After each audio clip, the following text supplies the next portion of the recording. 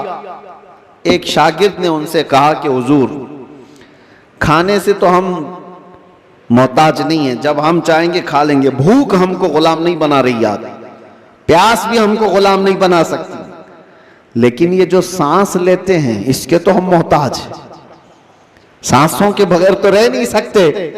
آپ نے فرمایا میں وہ بھی تربیت تمہیں کرا دوں گا، اس کی بھی تربیت کرا دوں۔ تو حبس نفس اولیاء کاملین کے ہاں، میں تصوف کی بات کر رہا ہوں، ایک تربیت یہ بھی ہے ان کے ہاں، حبس نفس۔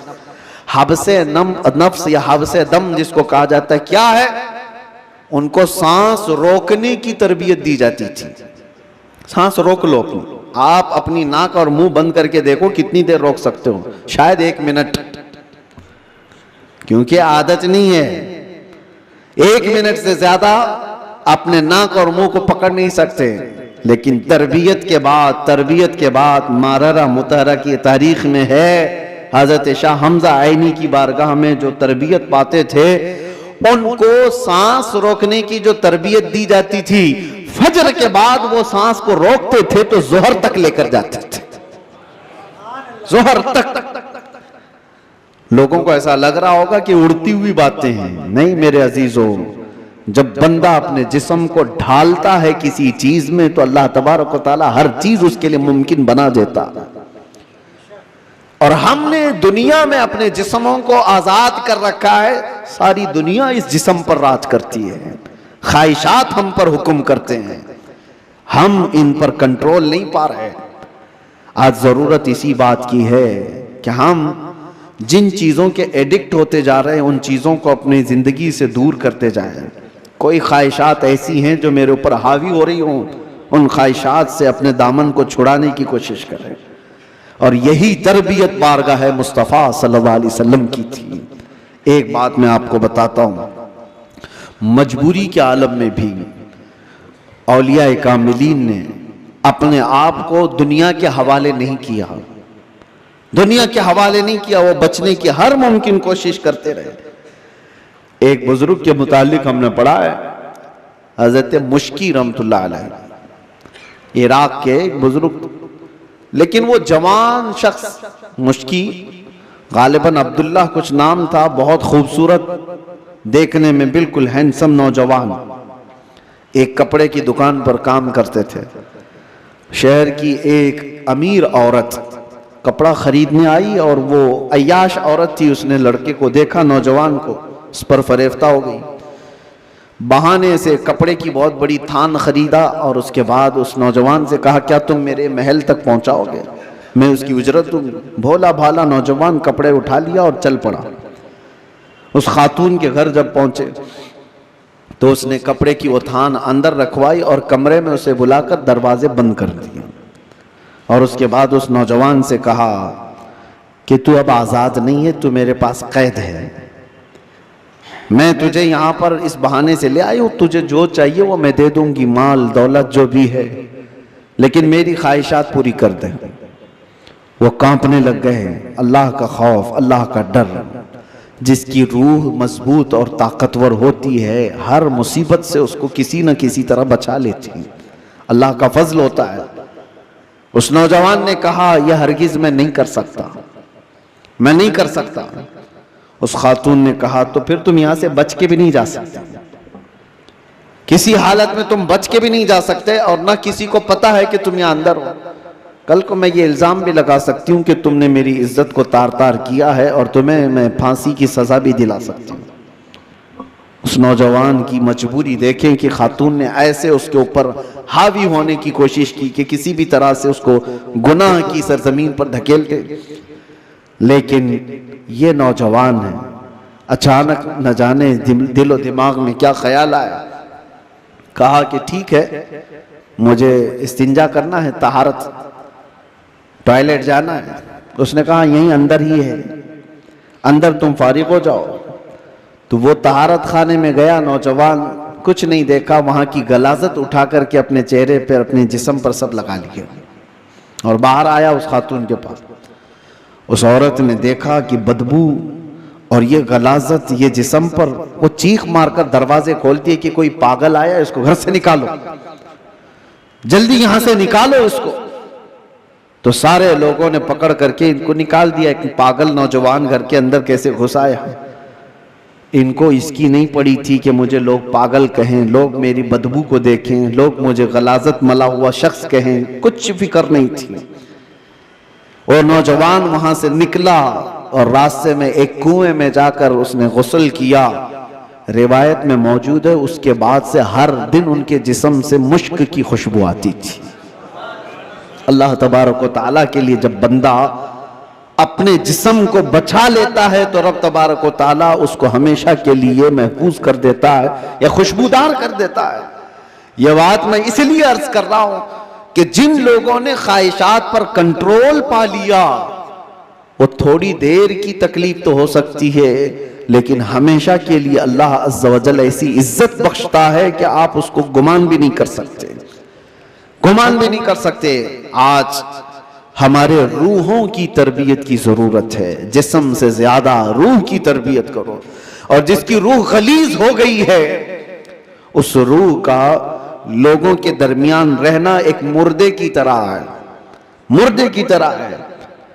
اسی لیے میں نے دیکھا ہے تاریخ میں، آپ کو پتا ہے حضرت صابر کلیری رحمۃ اللہ تعالی علیہ کے متعلق آپ نے سنا ہوگا کہ آپ سے آپ کے مرید نے پوچھا تھا کہ فنا اور بقا کیا چیز ہے، تو آپ نے فرمایا تھا کہ میں تم کو بعد میں بتاؤں گا۔ فنا اور بقا، فنا کا مطلب ختم ہو گیا، بقا کا مطلب باقی رہنے والا۔ تو آپ کا انتقال ہوا، آپ کا غسل کفن سب کر کے جنازے کے لیے رکھا گیا، تو کون آگے بڑھے نماز پڑھانے کے لیے؟ صفیں لگی ہوئی تھی، ہزاروں کی تعداد میں لوگ موجود تھے۔ ایک گھوڑ سوار آئے، چہرے پر کپڑا پڑا تھا، سیدھے وہ امامت کے آگے بڑھ گئے، نماز پڑھا لیا۔ سارے لوگ ان کے پیچھے نماز بھی پڑھ لی، کسی نے پوچھا نہیں۔ اور وہ آئے ہوئے بزرگ نماز جنازہ پڑھا کر نکل رہے تھے، تو ان کے وہ مرید خاص جو صابر کلیری کے تھے، انہوں نے ان کو پکڑا اور پوچھا آپ کون ہیں؟ ہمارے پیر و مرشد کی نماز جنازہ پڑھانے والے آپ کون ہیں؟ اچانک آئے اور پڑھا کر جا رہے ہیں۔ کپڑا انہوں نے چہرے سے ہٹایا تو وہ صابر کلیری ہی تھے، صابر علاء الدین کلیری۔ ہو سکتا ہے آج کے ماڈرن زمانے میں لوگ اس کو کہانی سے تعبیر دیں۔ آپ نے فرمایا تم نے مجھ سے سوال کیا تھا نا فنا اور بقا کیا چیز ہے، وہ جنازے میں جو ہے وہ فنا ہے، اور یہ تیرے سامنے ہے یہ بقا۔ جس نے روح کی تربیت کی اپنی زندگی میں، اللہ تعالیٰ موت کے بعد بھی اسے تصرف عطا کرتا ہے، اسے تصرف عطا کرتا ہے۔ صحیح روایات میں موجود ہے کہ جس نے اپنی روح کو اللہ اور اس کے رسول کے حوالے کیا، اللہ اس کی جسم کی بھی حفاظت کرتا ہے، صرف روح کی نہیں، جسم کی بھی۔ شہداء احد کے بارے میں دیکھیں، شہداء بدر کے بارے میں، کہ ان کے جسم بھی نہیں سڑے گلے، قبروں میں برسوں تک اسی طرح سے رہے۔ 1935 میں عراق میں بغداد کے دریائے دجلہ کے کنارے دو صحابہ کی قبریں تھیں، حضرت حذیفہ بن یمان، حضرت عبداللہ بن جابر۔ ان کی قبروں میں پانی بھر گیا تھا تو قبریں کھولی گئی تھی۔ 1935 کی بات کر رہا ہوں، تقریباً 1300 سال کے بعد ان کی قبریں کھولی گئیں تو دونوں صحابی جسموں کے ساتھ صحیح سلامت آرام کر رہے تھے۔ اخبار کی کٹنگ بھی آج بھی لگی ہوئی ہے، عراق میں موجود ہے۔ 1935 بہت دور کی بات نہیں کر رہا ہوں، 100 سال نہیں گزرے، ابھی 90 سال پہلے کی بات۔ ان کے جنازے وہاں سے اٹھائے گئے اور بغداد سے 35 کلومیٹر دور لے جا کر حضرت سلمان فارسی کی قبر کے بغل میں ان دونوں کو دفن کیا گیا۔ یہ تاریخ موجود ہے۔ وہ صحابہ جن کی قبروں میں ان کے جسم 1300 سال تک باقی ہیں، کہنا یہ ہے جس نے اپنی روح کو اللہ کے حوالے کر دیا، اللہ اس کے جسم کی بھی حفاظت کرتا ہے۔ اور جو صرف جسمانی خواہشات کے لیے جی رہا ہے، اس کے جسم کا حال تو یہ ہے، ادھر روح نکلی ادھر جسم میں بدبو شروع ہو گئی، ادھر روح نکلی جسم پھلنا پھولنا شروع کر دیا۔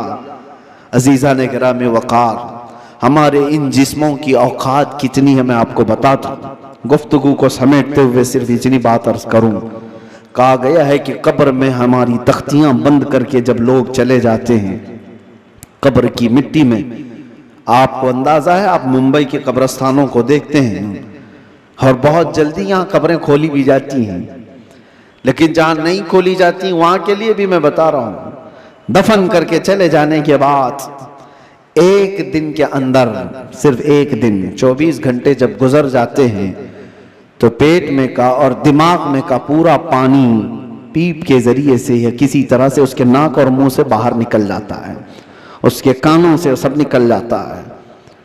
اور اس کے بعد دن جیسے جیسے گزرتے جاتے ہیں، اگر قبر کے حشرات یعنی کیڑے مکوڑے اس کے جسم کو کھانے لگ گئے تو بہت جلدی وہ گلنا شروع کر دیتا ہے۔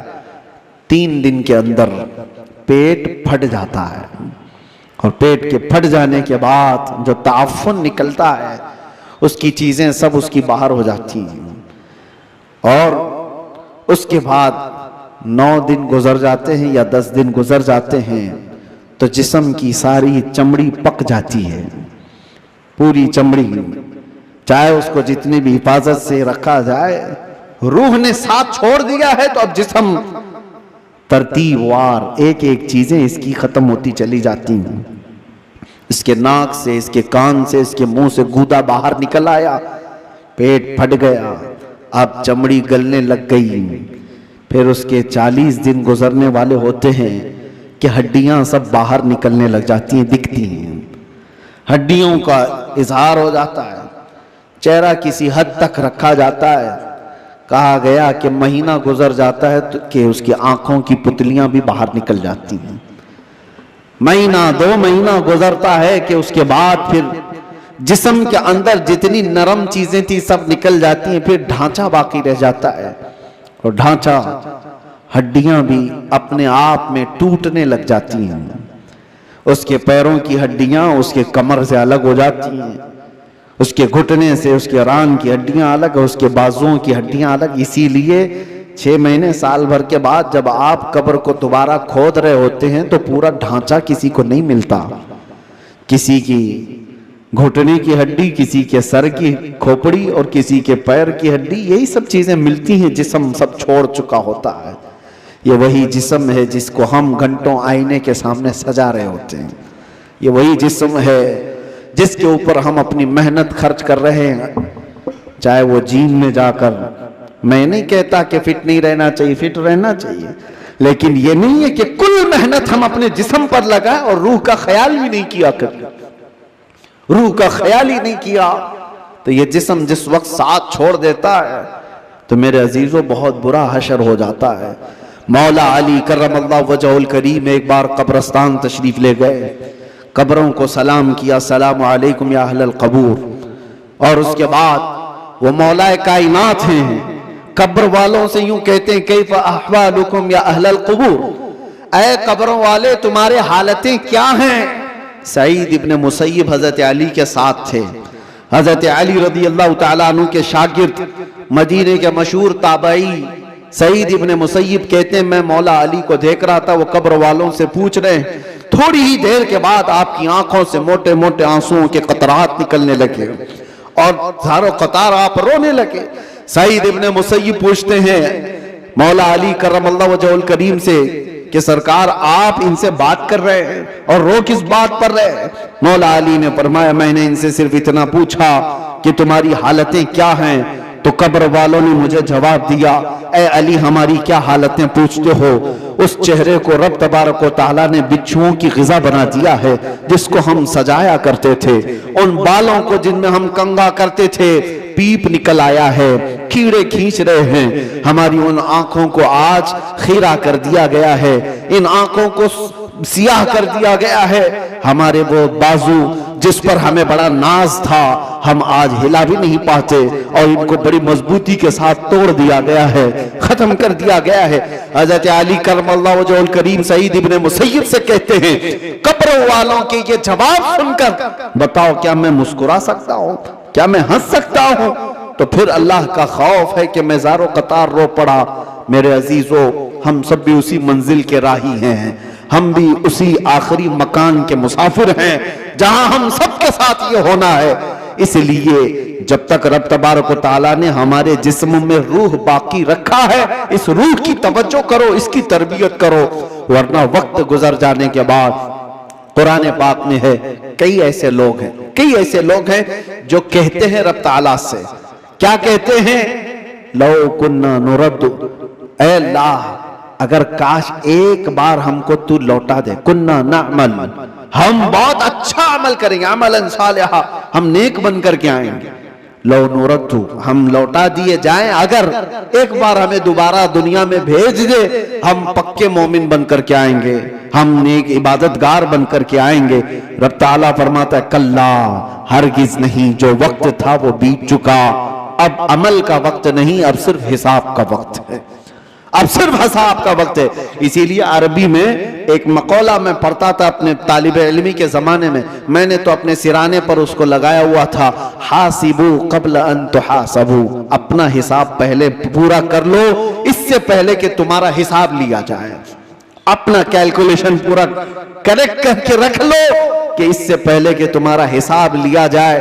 عزیزان گرامی، آج ہماری زندگیاں ایسی ہیں، ہم انکم ٹیکس کے ڈر سے تو اپنا حساب پورا صحیح کرنے کی کوشش تو کرتے ہیں، سی اے کو دے دیا، اس کو دے دیا، سب سے پوچھ تاچھ کر کے کہ کہیں کوئی لوپ ہولز نہ رہ جائے تاکہ ہم پکڑ میں نہ آئیں۔ بینکوں کے معاملات صحیح کر رہے ہیں کہ کہیں ہم ای ڈی کے چھاپے میں نہ آ جائیں، انکم ٹیکس کے چھاپے میں نہ آ جائیں۔ یہ زیادہ سے زیادہ تمہیں کیا کر سکتے ہیں؟ زندگی میں ہی تو سزا دے سکتے ہیں، لیکن ان کو چھپا بھی سکتے ہو اپنے معاملات۔ سی اے تمہیں چھوٹے راستے بھی بتاتا ہے اور الگ شارٹ راستے بھی بتاتا ہے، لیکن اس رب العالمین کی بارگاہ میں تم کوئی ہیلا بہانہ نہیں کر سکتے۔ یعلم خائنۃ الاعین وما تخفی الصدور، وہ تمہاری آنکھوں کی خیانت کو بھی دیکھ رہا ہے اور دل میں چھپے ہوئے حالات کو بھی دیکھ رہا ہے۔ اس کے دربار میں کیا چھپا سکتے ہو؟ اور جو فرشتے تمہیں قبر میں پوچھنے آئیں گے وہ رشوت بھی نہیں لیتے ہیں، وہ کسی کے بارے میں سفارش کو قبول بھی نہیں کرتے۔ ان کا حال تو یہ ہے جتنا رب نے ان کو حکم دیا وہ پورا کر کے ہی رہتے ہیں۔ اگر فرشتہ رشوت لینے والا ہوتا تو کتنے تو مالدار پیسے دے کر اسرائیل علیہ السلام سے جان تو بچا لیتے، اپنی روح نکالے جانے سے بچا تو لیتے۔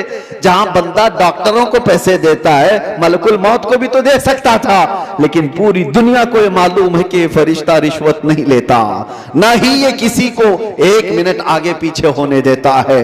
جب یہ سارے معاملات طے ہیں اور سب کو معلوم ہے تو آؤ میرے عزیزو اس بارگاہ مصطفیٰ صلی اللہ علیہ وسلم میں، جہاں میرے آقا صلی اللہ تعالیٰ علیہ وسلم نے انسانوں کی تربیت فرمائی، ان کی روح کی تربیت فرمائی۔ وہ کون تھے جو صحابہ بنے؟ شراب کی زندگیاں ان کی بھی تھی، جوئے کی زندگیاں ان کی بھی تھی، بچیوں کو پیدا ہوتے ہی گردن مروڑ کر کے مار دینے والی زندگیاں ان کی بھی تھی، ماں اور بہنوں کو بازاروں میں نیلام کر دیا جاتا تھا، عرب کی یہ زندگی تھی۔ لیکن ایک عرب نے آدمی کا بول بالا کر دیا، خاک کے ذروں کو ہمدوش سریا کر دیا، خود نہ تھے جو راہ پر اوروں کے ہادی بن گئے، کیا نظر تھی جس نے مردوں کو مسیحا کر دیا۔ میرے آقا صلی اللہ تعالیٰ علیہ وسلم نے پھر ان کو کس مقام پر پہنچایا؟ یہ وہ عرب کے بدو لوگ تھے جن کو دنیا وحشی کہتی تھی، مگر میرے مصطفیٰ صلی اللہ علیہ وسلم کی تربیت میں آئے تو پھر مقام یہ بنا اصحابی کالنجوم۔ خود میرے آقا نے فرمایا میرے صحابہ ستاروں کی مانند ہے، جس کی بھی پیروی کرو گے ہدایت پا جاؤ گے۔ ان کو بلند مقام ہوا عطا کیا کہ چاند بھی ان کو دیکھے تو رشک کرے۔ وہ مقام میرے آقا کی اس جلوت خانے میں، اس خلوت کدے میں ہوا ہے۔ اسی لیے دنیا کی یونیورسٹیاں، دنیا کے اسکول جسم تو بنا سکتے ہیں اور مدینے کا دربار تمہاری روح کو بناتا ہے، روح کو بناتا ہے۔ بارگاہ مصطفیٰ صلی اللہ علیہ وسلم میں ہم اپنے آپ کو سرنڈر کریں، اور اسی لیے میرے آقا نے فرمایا لا یؤمن احدکم حتی یکون ہواہ تبعا لما جئت بہ، اس وقت تک تم میں سے کوئی بھی مومن نہیں ہو سکتا جب تک اپنی خواہشات کو میری مرضی کے مطابق نہ بناتے۔ جب تک آپ اپنی خواہشات کو رسول اللہ کی مرضی کے مطابق نہیں کرتے تب تک تو پکے مومن بھی نہیں ہیں۔ اسی لیے آج یہ عہد کرو کہ ہمارا جینا مرنا حضور کی مرضی کے مطابق ہوگا، حضور پاک کی مرضی کے مطابق ہو تو پھر روح بھی طاقتور ہوگی۔ اسی لیے میرے مرشد نے کہا زندگی یہ نہیں کسی کی کسی کے لیے، زندگی ہے نبی کی نبی کے لیے۔ ارے نا سمجھ مرتے ہیں زندگی کے لیے، جینا مرنا ہے سب کچھ نبی کے لیے۔ یا رسول اللہ دہن میں زبان تمہارے لیے، بدن میں ہے جان تمہارے لیے، ہم آئے یہاں تمہارے لیے اور اٹھے بھی وہاں تمہارے لیے۔ جب بندے کا یہ عقیدہ بن جائے تو پھر دیکھو اس کی زندگی میں انقلاب کیسے آتا ہے۔ رب تبارک و تعالی ہم سب کو ہمارے کمزور جسموں سے نجات عطا کر مضبوط روحانی طاقت عطا فرمائے۔ مولا کریم ہماری آنکھوں میں نور مصطفیٰ عطا فرمائے، ہمارے دل کو وسوسوں سے محفوظ فرمائے، ہمارے بازوؤں میں قوت حیدری عطا فرمائے۔ مولا کریم اس پوری امت کو اصلاح کی توفیق عطا فرمائے۔